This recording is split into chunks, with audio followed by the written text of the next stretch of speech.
Everyone, welcome back to my channel. I have some taste and better. So finally, day number 3, 16 June जो box office collection अच्छी तार prediction आज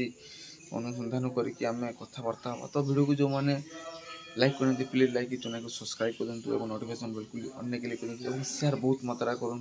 कहीं भाई पूरा गहल सहित कि चहल सहित कर 16 जून माने से दिन संडे थिला सो डेफिनेटली आमर जो फास्ट डे और सेकेंड डे अच्छी ठीक अच्छे ना फास्ट डे तो जबरदस्त कलेक्शन रहा सेकेंड डे टी कमिगला बट थर्ड डे दिन बहुत मात्रा जंप मारला भाई बहुत मात्रा थर्ड डे आमर संडे होता जो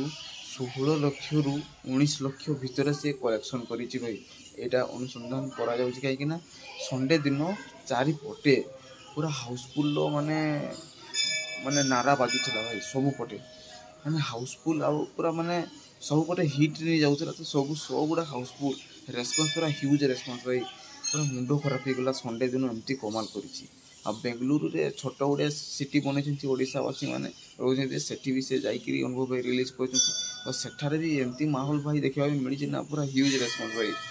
पूरा एटा गोटे ओडिया फिल्म इंडस्ट्री गोटे गर्वर कथा जे यही रेस्पन्स मिलूँ फास्ट डे और सेकेंड डे मध्य थर्ड डेटा सेकेंड डे रो कलेक्शन को बीट कर दी यही टाइप किसी देखा भाई तो बहुत गर्वर कथा तो 16 रु 19 लक्ष टंका से कमे आमर कुहुड़ी माने मूवी डे नंबर 3 रे माने डे नंबर 3 बा 16 जून तार जो बॉक्स ऑफिस प्रेडिक्शन अच्छी 16 लक्ष रु 18 लक्ष भितर से इनकम करी तो वीडियो को जब भल लगे प्लीज लाइक चैनल सब्सक्राइब करें बहुत मात्रा शेयर करूँ समस्त दर्शक बंधु मैंने प्रत्येक दर्शक मैंने जानवा दरकार जे डे नंबर 3 रे आमर 16 लक्ष रु 19 लक्ष टका इनकम कर बाय बाय।